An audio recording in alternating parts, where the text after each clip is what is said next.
Hey guys, thanks for tuning in to another video on ForgottenWeapons.com.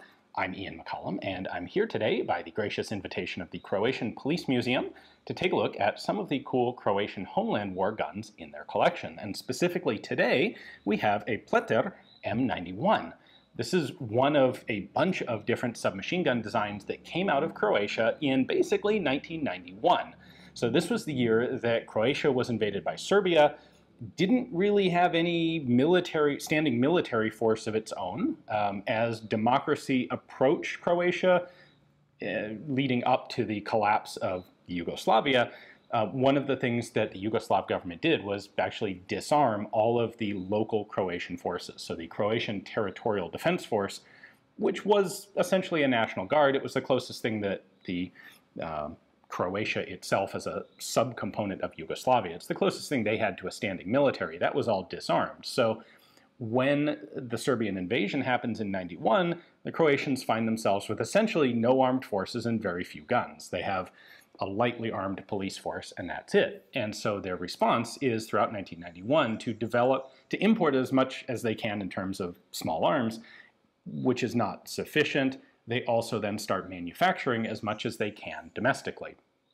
Of course, the simplest sort of military firearms to manufacture are going to be open bolt submachine guns, and so there are a bunch of developments of open bolt submachine guns that come out of Croatia during this specific time period. Now the Pleter here is the most produced of all of these. There were some of these designs were essentially, I made this in my friend's garage with some hammers and files, and some of them were legitimate factory setups, and the Pleter was a legitimate factory setup. We can tell, for example, there are some polymer parts here that they actually got the tooling for, developed molds for, and the plan was to make these in significant quantity. And they did, in fact, make something on the order of 4,500 of them. It's kind of cool. There aren't a lot of records for most of these guns. The Pleter, we actually have an interview with the lead designer, essentially, a guy named Željko Starčević, he was not the only person in the factory that produced these guns, but he was the main gun guy, the one who had firearms expertise. It's funny, he has a quote from this interview that essentially all you need to make a submachine gun is half a kilo of iron, a spring, and a pipe. Which, in fairness to him, this is actually substantially more sophisticated than just that. But they made, again, something like 4,500 of these. Now, mechanically, this is essentially a Sten bolt and action coupled with, interestingly, the grip assembly from an MGV 176, which is the Croatian-made or Slovenian-made copy of the American 180. And that's a subject for a whole nother video that we'll get to. But let's go ahead and take a closer look at this guy and pull it apart, and I'll show you how it works and what makes it unique. Fundamentally, what we have here is an open bolt 9mm submachine gun. It's, like I said, Sten-based largely, and you can kind of see that just from the top here. So top eject, we've got our charging handle right here. This doesn't have a manual safety or selector switch. It's solely full auto. The closest thing it has to a safety is if you push the charging handle all the way in, it actually locks in the round cutout at the front end of the charging handle slot. So there we go, that's locked open. That round slot allows me to push the charging handle in to lock the bolt in the closed position. So that helps prevent the typical potential safety issue on open bolt subguns of the bolt bouncing open if the gun is dropped or struck on the back end. It is worth pointing out that compared to some of the other domestic Croatian submachine guns, this has a relatively short receiver. There's not a lot of open travel after the bolt clears the ejection port and the magazine well, and I suspect this one would be a little more felt recoil, a little more muzzle climb than some of the other designs as a result. Now, magazines, by the way, unfortunately we don't have a magazine for this one, but they used slightly modified Uzi magazines. You may recognize this as an Uzi magazine catch, essentially, and that's exactly what it is. Now, I said this was put together by a legitimate factory operation, a real production line, and you can get a feel for that from the markings on the side of the magazine well here. For what it's worth, Pleter is sort of a not-work design. It is a component of Croatian art, iconography that goes back 1,000 years to some of the earliest tribes that would end up becoming associated with Croatia.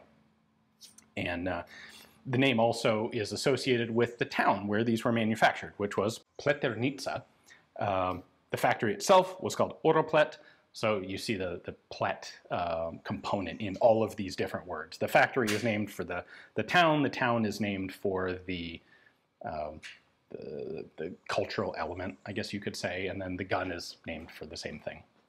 This, of course, is a Croatian crest, and that is Croatia in Croatian.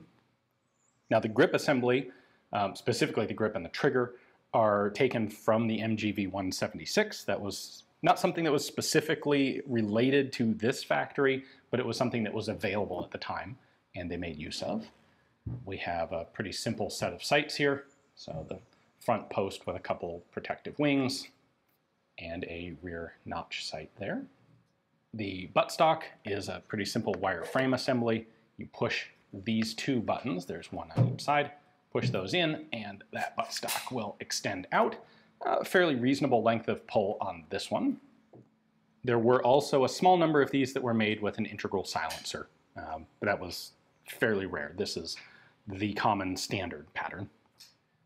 Now, to disassemble this, we need to pull this cross pin out. This, of course, doubles as the rear sling swivel, by the way, and we've got a front sling slot there. In order to take this cross pin out, we're going to, first off, make sure the bolt's forward. You need to have minimum pressure on the spring, and then you push in the center, and that allows this pin to come out. And then the spring will come out. That will fly across the room if you let it. There's an end cap here, two-part end cap, and then you can pull out the spring, very Sten-like, and then lift up the bolt handle, pull it back. Bolt handle just comes out at the end of travel, and there is the bolt. Again, very Sten-like. This one, unfortunately, has been deactivated.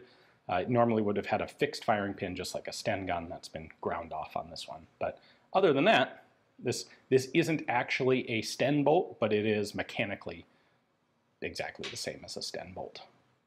To access the rest of the gun, we need to pull off the lower receiver here. So there is a little pin right there that I can pop out. Pull that out. That's just held in place by a couple of the fire control springs inside. And then we have a screw at the back. Take that screw out, and then the stock and grip assembly just sort of slides right off there. There's the grip assembly. Of course, this is a part that required not insubstantial tooling to manufacture, and the guys who put this gun together, they actually bought a bunch of their machinery and tooling in Germany, packed it into crates marked humanitarian aid, and smuggled it back across the border into Croatia. That's how they got some of the machinery to do this. Here's our fire control group. This is not Sten-based, and then just a pretty basic sear. So you can see when I pull the trigger back, the sear there is going to drop. It is full auto only, and that's what you get. The rest of this is all welded together. So, magazine well, receiver tube, trigger housing, barrel shroud, doubles as a barrel nut. We could take this off and pull that assembly out, but I'm going to leave that in place. And there you have it, completely field stripped, one Pleter M91. By the end of 1991, the Croatian need for this sort of quasi-improvised firearm was starting to diminish. During 1992, the military forces became better organized, and they started to standardize their equipment. And so production of guns like this substantially declined. The Army wasn't really trying to take in this anymore. They were trying to phase these out of service and replace them with more standardized guns. So a lot of these would actually end up in Bosnia, because about the time that the Croatian military is getting rid of these, well, war comes to Bosnia, and the Croatians, being allied with the Bosnians at the time, want to send something as military aid. What do they have available that they can do without themselves? The answer is a lot of guns like the Pleter. And so a bunch of these would end up in Bosnia. From there, some of the Croatian submachine guns really have a reputation for showing up in international organized crime. And a lot of that stems from they were in a couple of, well, like Bosnia, areas of some pretty chaotic warfare fairly recently. And that stuff tends to trickle out onto various open markets. So anyway, a big thanks to the Croatian Police Museum for giving me access to film this guy. If you ever find yourself in Zagreb with a few hours to spare, consider stopping in and checking out the museum. It's a little bit small, but has a lot of really cool firearms exhibits from, well, a whole array of Croatian history, not just the Homeland War. Thanks for watching.